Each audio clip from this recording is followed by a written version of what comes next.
दोस्तों, मॉनसून और बेरोजगारी। जब कभी भी हमारे देश में बेरोजगारी की बात आती है तो सबसे पहले हम सरकार के ऊपर उंगली उठा देते हैं। सरकार ये नहीं कर रही, सरकार वो नहीं कर रही, इसीलिए लोग बेरोजगार हैं। पर आज अब मैं आपके सामने एक ऐसा टॉपिक लेकर आया हूं जो अखबारों में तो काफ़ी पब्लिश हुआ है, लेकिन शायद ही किसी ने डिस्कस किया होगा। और वो ये है कि अनएम्प्लॉयमेंट जो है महिलाओं का, ग्रामीण महिलाओं का, यानी जो शहरों में नहीं, जो गाँव में रहती हैं, वो एक महीने में अचानक से बढ़ गया है। अब इसके पीछे जो कारण है वो है मॉनसून। जी हाँ, ज्योग्राफी जो है वो इकोनॉमी को डिफाइन कर रही है। आइए अगले 10-15 मिनट में हम यही सीखते हैं कि इस आर्टिकल के अंदर क्या दिया हुआ था और वो हमारे लिए कैसे जरूरी है, और हर बार सरकार जिम्मेदार नहीं होती। देखिए, अनएम्प्लॉयमेंट रेट जो है वो रूरल विमेन में 1 ईयर का हाइट पे पहुंच चुका है। यानी पिछले 13 महीनों में इतना ज्यादा बेरोजगार नहीं था जितना पिछला एक महीने में देखा गया है। और ये आर्टिकल जो हमने लिया है ये बिजनेस स्टैंडर्ड से है, और ये आप देख सकते हैं स्क्रीनशॉट उस आर्टिकल का, यहाँ पर मैंने दिखाया हुआ है और यहाँ पे सारा डेटा लिखा हुआ है। तो आइए इस आर्टिकल को समझते हैं और समझते हैं कि आखिर मॉनसून कैसे बेरोजगारी ला सकता है, और वो भी खासकर गांव में।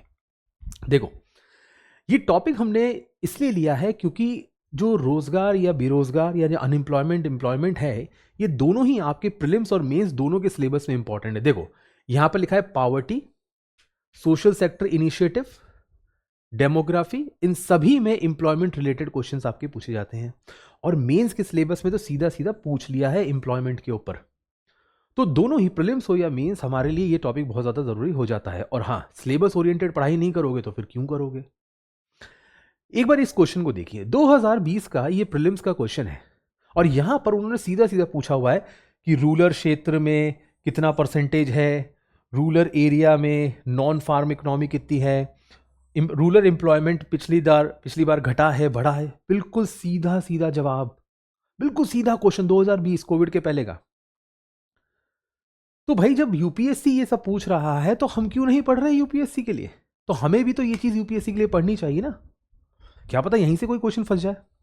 तो दरअसल हुआ क्या है कि जो मॉनसून हमारा होता है वो लगभग लगभग उत्तर भारत में, अगर मैं उत्तर भारत की बात करूं, नॉर्थ इंडिया की अगर हम बात करें, क्योंकि उत्तर प्रदेश, बिहार वगैरह यहाँ पे बहुत बड़ी पॉपुलेशन जो है वो कि एग्रीकल्चर में काम करती है, तो यहाँ वो 15 जून 20 जून तक आराम से वो सेटल हो जाता है। लेकिन इस बार हो गई है देरी। आप देखिए, जुलाई चल रहा है और अब जाके थोड़ी ठीक ठाक बरसात आई है। तो ये जो मॉनसून है ये 15 से 20 दिन तक डिले हो गया है। अब क्योंकि वो जून के महीने में डिले हुआ था, तो जून के महीने में जब तक बुआई नहीं होगी तो महिलाओं की जरूरत नहीं पड़ेगी, क्योंकि महिलाएं जो हैं हमारे देश में सबसे ज्यादा एग्रीकल्चर में ही काम करती हैं, अगर आप एब्सोल्यूट नंबर्स में जाएंगे या फिर रूरल में परसेंटेज नंबर्स में जाएंगे। तो अगर आप हमारी रूरल यानी कि ग्रामीण अर्थव्यवस्था को देखते हैं तो वहां आपको सबसे ज्यादा अगर कोई चीज मिलती है तो वो है कि महिलाएं ही हैं जो एग्रीकल्चर में पुरुषों के मुकाबले ज्यादा काम कर रही हैं। अब भैया जब बुआई ही नहीं होगी, आईएमडी का डेटा है, अगर बुआई ही नहीं होगी, अगर सोइंग ही नहीं होगी, तो महिलाओं को बुलाया नहीं जाएगा, बुलाया नहीं जाएगा तो वो खाली बैठेगी और बेरोजगारी बढ़ेगी। राइट। तो आर्टिकल जो है इसको हमने ऐसे एनालाइज किया है। आइए इसके सारे के सारे डायमेंशंस एक साथ पढ़ते हैं, एक के बाद एक। तो सबसे पहला ये कह रहा है कि सर, रूरल इंडिया में जो फीमेल पार्टिसिपेशन है, यदि आप अनएम्प्लॉयमेंट जो है, सबसे पहली बात, अनएम्प्लॉयमेंट यानी बेरोजगारी सिर्फ उन्हीं लोगों की मापी जाती है जो 15 साल से ऊपर है। यानी अगर कोई 16 साल का लड़का या लड़की खेतों में काम करता है तो वो रोजगार माना जाता है। तो अनएम्प्लॉयमेंट जो है वो 5.9%। अब सबसे बड़ा सवाल, ये 5.9% पे हम निकले कैसे? उसके लिए आपको सिर्फ छोटा सा एक फॉर्मूला है, present status of female job. ये कह रहा है कि साहब बेरोजगारी जो है 5.9% बढ़ गई है महिलाओं की गांव में। फॉर्मूला देखिए, अनएम्प्लॉयमेंट रेट यानी बेरोजगारी दर कैसे निकाली जाती है? Number of unemployed workers. इस शब्द पे बहुत ज्यादा ध्यान दीजिएगा। यहां बात हो रही है वर्कर्स की। अनएम्प्लॉयड वर्कर यानी वो जो काम करना चाहते हैं, यानी जो वर्कर है। लेबर और वर्कर में यही फर्क है। लेबर वो होता है जो काम कर सकता है, वर्कर वो है जो काम कर रहा है या करना चाहता है। तो हमें तो वर्कर के ऊपर ध्यान देना है ना। तो अनएम्प्लॉयड वर्कर यानी वो लोग जो काम करना चाहते हैं लेकिन काम मिल नहीं रहा, उसको ऊपर लिख दीजिए और नीचे लिख दीजिए आप कितने लोग हैं जो काम कर सकते हैं या जॉब करने योग्य हैं। उसको मल्टीप्लाई बाय 100 कीजिए, जो प्रतिशत आपका आएगा वो यहां आएगा 5.9%। तो मुझे यहां लिखना है number of rural female, number of rural female, क्योंकि देखो मैं एक छोटी सी कैटेगरी को ले रहा हूं, पूरे देश को नहीं ले रहा, छोटी सी कैटेगरी ले रहा हूं। और यहां पर मैं नीचे लिख दूंगा कि total female labour force in rural India. कि ग्रामीण क्षेत्रों में लेबर फोर्स कितनी है, क्योंकि मुझे सिर्फ ग्रामीण और महिलाओं के बारे में देखना है। इस फॉर्मूले को याद रखिएगा, एनसीईआरटी में भी दिया हुआ है, बहुत ज़रूरी है। तो ये कहता है आर्टिकल के हिसाब 5.9% हो गया, पिछली बार 5.5 5.6 के आसपास था। ये देखिए पिछली बार 5.6 था, ये पिछले 13 महीनों में सबसे ज़्यादा है। और इसी महीने ज़्यादा क्यों हुआ है? क्योंकि मानसून था। अब ये कह रहा है दूसरी चीज़ कि जो हमारा rural female labour force participation rate है वो बढ़ गया है। जी हाँ दोस्तों, ये बढ़ गया है। आइए इसको भी एक बार देखते हैं। राइट, तो लेबर फोर्स पार्टिसिपेशन रेट जो है वो 36.6% हो गया। ये क्या होता है? ये होता है लेबर फोर्स पार्टिसिपेशन रेट। ठीक है, वर्किंग एज पॉपुलेशन जो कि हो गया अभी 15 साल से 65 साल तक, उसको नीचे लिख दो, ऊपर लिख दो वो भी जो जॉब कर रहे हैं और वो भी जो जॉब नहीं कर रहे। अब मैं आपको बताता हूं, देखो वर्किंग एज पॉपुलेशन में आप भी तो आ गए, आप तो पढ़ाई कर रहे हो सकता है स्कूल में हो, कॉलेज में हो, लेकिन आपकी उम्र तो है जॉब करने की, लेकिन आप जॉब कर नहीं रहे। तो नीचे वाले हिस्से में आप आ जाओगे, ऊपर वाले हिस्से में वो आ जाएंगे जो जॉब कर रहे हैं। जैसे मैं जॉब कर रहा हूं तो मैं एम्प्लॉयड में आ गया, जो जॉब ढूंढ रहे हैं वो अनएम्प्लॉयड में आ गए। तीनों को कवर कर लिया, उसको कहते हैं लेबर फोर्स पार्टिसिपेशन रेट। और ये बढ़ गई है, ये बढ़ गई है। बढ़ने का क्या मतलब है? बढ़ने का मतलब ये है कि साहब अब महिलाएं ज्यादा काम करने के लिए बाहर आ रही हैं। अच्छी बात। ऑलराइट, तो ये यहां पर बताया गया। अब मॉनसून की वजह से क्या हुआ है, जो 42% है ऑल इंडिया रेनफॉल जो है वो 42% कम हो गई है, बिलो एवरेज चली गई है। इस वजह से जो खरीफ की बुआई होती है, क्योंकि खरीफ गर्मियों में, मॉनसून में उगाया जाता है, रबी जो होता है वो सर्दियों में बनता है। ठीक है, तो रबी खरीफ की जो फसल है वो कम हो गई है और इस वजह से उनकी डिमांड भी लेबर की कम हो गई है। ये जो डेटा है ये आपको सिंपल सिंपल बता रहा है कि रूरल जो एरिया है, आप देख सकते हैं। राइट, इस टेबल से ये पता चलता है कि महिलाओं में रूरल अनएम्प्लॉयमेंट कम है, अर्बन अनएम्प्लॉयमेंट ज़्यादा है। यानी महिलाएं शहरों में ज़्यादा बेरोजगार हैं, गांवों में कम है। भाई यही चीज़ याद रखना, यही चीज़ें पूछ ली जाती हैं यूपीएससी द्वारा। उसके बाद शहरों में देखो, गांव में 5.9% है, शहरों में 8.5% है। यानी शहरों में महिलाएं ज़्यादा काम मांगती हैं और उनको काम उतना नहीं मिल पाता, लेकिन गांव में वो मिल जाता है। क्यों है? Missing women in the workforce. ठीक है, डीपर रूरल डिस्ट्रेस। अगर पूरी अर्थव्यवस्था ही ग्रामीण क्षेत्रों की कम हो जाएगी तो हमारी महिलाओं के ऊपर भी असर दिखेगा। जीडीपी कम हो रही है, विमेन का पार्टिसिपेशन कम हो रहा है। एक चीज आप याद रखिएगा कि जब भी किसी फैमिली की इनकम बढ़ती है तो महिला सबसे पहले उसको कहा जाता है कि आप काम छोड़ दो, आप घर बैठ जाओ, क्योंकि परिवार की इनकम बढ़ रही है। तो समृद्ध परिवारों में कई बार महिलाओं को काम नहीं करने दिया जाता, गांव की मैं बात कर रहा हूं। More women enter the labour force to seek work but job creation do not keep the pace. जनसंख्या बढ़ती जा रही है, ज़्यादा महिलाएं हमारी रोजगार करने आना चाहती हैं, पढ़ लिख ली हैं, पढ़ाई की है भाई, तो जॉब तो करेंगी, बनता भी है जॉब करना, लेकिन उतनी जॉब्स ही नहीं है, तो प्रॉब्लम हो रही है। क्यों मैटर करती हैं महिलाएं? महिलाएं इसलिए मैटर करती हैं क्योंकि, सॉरी, ये डेटा क्यों मैटर करता है? ये इसलिए मैटर करता है क्योंकि ये बताएगा कि अर्थव्यवस्था कैसी है। भाई जब महिलाओं को काम नहीं मिल रहा, जो सबसे ज्यादा काम करती हैं, तो रूरल इकोनॉमी में कुछ ना कुछ प्रॉब्लम है, मॉनसून जिम्मेदार है। Right, higher female unemployment can slow the inclusive growth. क्योंकि जब परिवार में पुरुष और महिला दोनों कमाते हैं तो परिवार की पर कैपिटा इनकम और डेवलपमेंट और सोशल एम्पावरमेंट जल्दी होता है। और तीसरी सबसे बात है, कॉल फॉर टाइमली पॉलिसी की जरूरत है। भाई सरकार को ये जरूरत है कि कुछ ना कुछ ऐसा करे कि महिलाएं जो हैं वो ज्यादातर एग्रीकल्चर में डिपेंडेंट ना रहें, वो एग्रीकल्चर के बाद भी या उसके बाहर भी काफी ज्यादा काम करते रहें। अगला, हाई क्यों है? अरे भाई गर्मी है, summer heat stalled construction and left many women without site work. एक तो कंस्ट्रक्शन का काम भी ठंडा पड़ गया इस बार, मॉनसून भी वीक हो गया है। ठीक है, कहीं और काम करना चाहती हैं तो वो नहीं मिल पा रहा है। बुआई नहीं हुई इस बार अच्छी जून में, जब जून में बुआई नहीं हुई थी उनकी जरूरत नहीं पड़ी। ठीक है, brokerage and fewer sought after jobs add to the strain.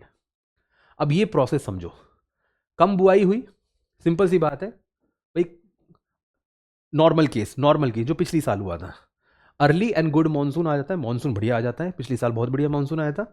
Early and intensive sowing, बुआई हो जाती है। जब सोइंग करी जाती है तो महिलाओं की जरूरत पड़ती है। ठीक है, खासकर आपके चावल की खेती में, जिसे आप पैडी आप कहते हो, धान, उसमें महिलाओं की बहुत ज़्यादा ज़रूरत पड़ती है। तो वहाँ पर ज़रूरत पड़ेगी और महिलाएं जो है पुरुषों के मुकाबले कम पैसा लेती हैं, इसलिए वो सस्ता पड़ जाता है हमें, इसमें भी कोई प्रॉब्लम नहीं है। Higher female unemployment in rural India, sorry employment in rural India.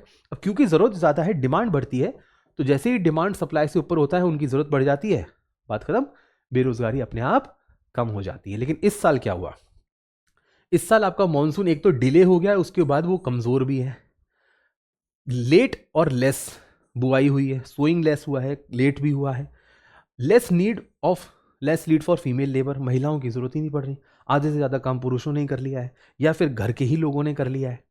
क्योंकि देखो जब बुआई नहीं होगी तो वो बाहर से लेबर क्यों मंगाएंगे, घर के लोगों को ही काम करना पड़ेगा, वरना उनको जेब से पेमेंट करना पड़ेगा, तो वो भी कम हो गया।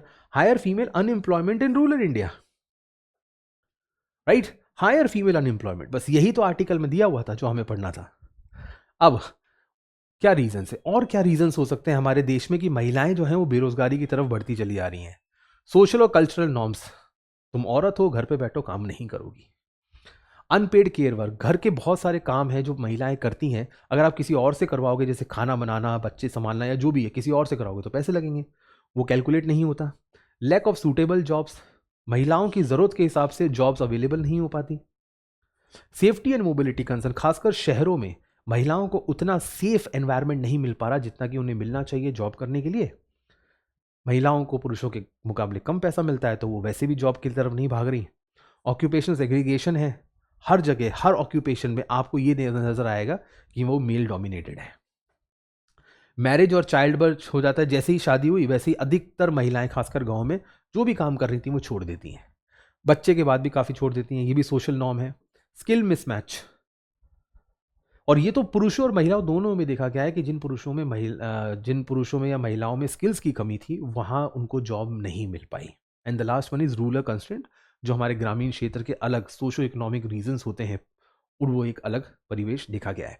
दोस्तों ये जो मैंने आपको लिखा है ये काफ़ी हद तक आप मेंस के अंदर लिख सकते हैं। जी हाँ, मैंने कहा था मेंस को भी हम थोड़ा टारगेट करके चलेंगे, तो इस एक टॉपिक से हमने प्रीलिम्स मेंस के क्वेश्चंस देखे, उसको मैपिंग करी, उसको एनालाइज किया, और मैंने आपको मेंस वाला कंटेंट भी यहाँ पर दे दिया है लास्ट में। एक्सपर्ट्स क्या कहते हैं, देखो एक्सपर्ट्स कहते हैं कि भाई even non agriculture jobs in rural areas have slowed down. Non agriculture का मतलब जैसे कंस्ट्रक्शन वगैरह, वो भी कम हो गई हैं। The fast moving consumer good segment facing subdued profit. इसका मतलब ये है कि जो हमारे ग्रामीण क्षेत्र हैं, जो गांव वाले एरिया हैं, वहाँ पर एफएमसीजी जो होते हैं यानी फास्ट मूविंग कंज्यूमर गुड्स जो है वो सबड्यूड प्रॉफिट देख रहे हैं।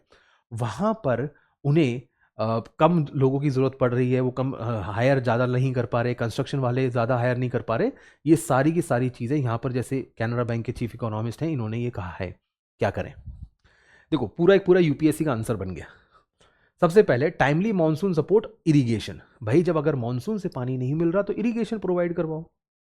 रूरल नॉन फार्म जॉब्स जैसे कि फूड प्रोसेसिंग, तो फूड प्रोसेसिंग वाले सेगमेंट पे बहुत स्कोप है, वहां पर हम अच्छे से काम कर सकते हैं।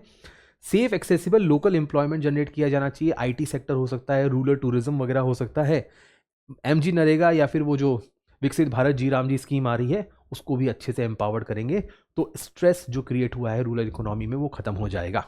जी हाँ दोस्तों, बस इतना ही, एक टॉपिक बढ़िया से प्रीलिम्स और मेंस के लिए हमने अच्छे से तैयार करा। ऐसी हम सीरीज और वीडियोस लाते रहेंगे आप लोगों के लिए इंटरेस्टिंग, जहाँ बहुत कुछ आपको सीखने को मिलेगा, और क्या पता यूपीएससी का प्रीलिम्स या मेंस में भी वहाँ से एक ना एक सवाल आपका फंसी जाए। तो दोस्तों अनअकैडमी डेफिनेटली अपने काफ़ी सारे प्रोग्राम्स के लिए तो जाना ही जाता है। अनअकैडमी हो गया, अनअकैडमी आइकॉनिक हो गया, बहुत से हम के सैकड़ों स्टूडेंट्स उसमें जुड़े हुए हैं। अब हम लेकर आए एक अलग प्रोग्राम जो कि है आइकॉनिक प्रो, जिसमें हम आपको दे रहे हैं स्लॉट्स। जी हाँ, उसमें आपको मिलेंगे बहुत सारे स्लॉट्स और मिलेगा ये सब कुछ। क्या क्या मिलेगा, चलिए आइए एक बार देख लेते हैं। इस स्लॉट्स में आपको मिलेंगे राइट मेंटर्स, 1-to-1 मेंटरशिप, जैसे आप देखिए मेरा और स्टूडेंट के साथ मेंटरशिप यहाँ पर आपको मिल जाएगा। अनलिमिटेड मेंटरशिप, एक क्वालिफाइड मेंटर आपको एलोकेट किया जाएगा जो हर 3-4 दिन में आपको मेंटरशिप प्रोवाइड करवाते रहेंगे। जितनी भी टेस्ट सीरीज है यूआरटीएस एमआरटीएस, वो आपको फिजिकल कॉपी जो है वो डिलीवर्ड हो जाएगी। 12 से ज़्यादा ऑप्शनल सब्जेक्ट आपको लाइव और रिकॉर्डेड भी एक्सेसिबल होंगे, जिससे चुनना बहुत ज़्यादा ईजी हो जाता है। राइट, तो ये एक बहुत ही यूनिक प्रोग्राम यहाँ पर स्टार्ट किया है। अब अगर आप चाहें तो कीमत तो आपको दिख ही रही है, इस पर भी अगर आप डिस्काउंट लेना चाहें तो JBUN नाम का है कोड है, इसको आप यूज़ कर सकते हैं और आराम से वहाँ पर और भी डिस्काउंट ले सकते हैं। बाकी चीज़ों के लिए आप यहाँ पर इस कॉल पे कीजिए। सिर्फ 20 सीट्स अवेलेबल हैं, कल ही मैंने बताया था आपको 30 हैं, अब 20 सीट्स बची हैं, राइट। तो फटाफट इसको मिस मत कीजिए। ये सारे के सारे प्रोग्राम्स आपको इस आइकॉनिक स्लॉट्स में मिल जाएंगे। दोस्तों, हमारे बाइलिंगुअल बैचेस जैसे कि आगाज या नीफ ऑलरेडी लाइव हो चुके हैं, आप उसको ज्वाइन कर सकते हैं, रिसेंट लेटेस्ट बैचेस हैं। और उसके अलावा प्रारंभ और एकलव्य जो प्योर हिंदी बैचेस हैं वो भी लाइव हो चुके हैं, उसको भी आप हाथों हाथ अभी की अभी सब्सक्राइब कर सकते हैं। तो वेट मत कीजिए, इसको ज़रूर सब्सक्राइब कीजिए। तो दोस्तों, इस आज के लिए बस इतना ही। कल फिर आपके साथ प्रस्तुत होंगे एक नए टॉपिक और एक नए इंटरेस्टिंग एरिया के साथ, जो आपको यूपीएससी की इस जर्नी में थोड़ा और आगे जरूर लेके जाएगा। थैंक यू एवरीवन, जय हिंद।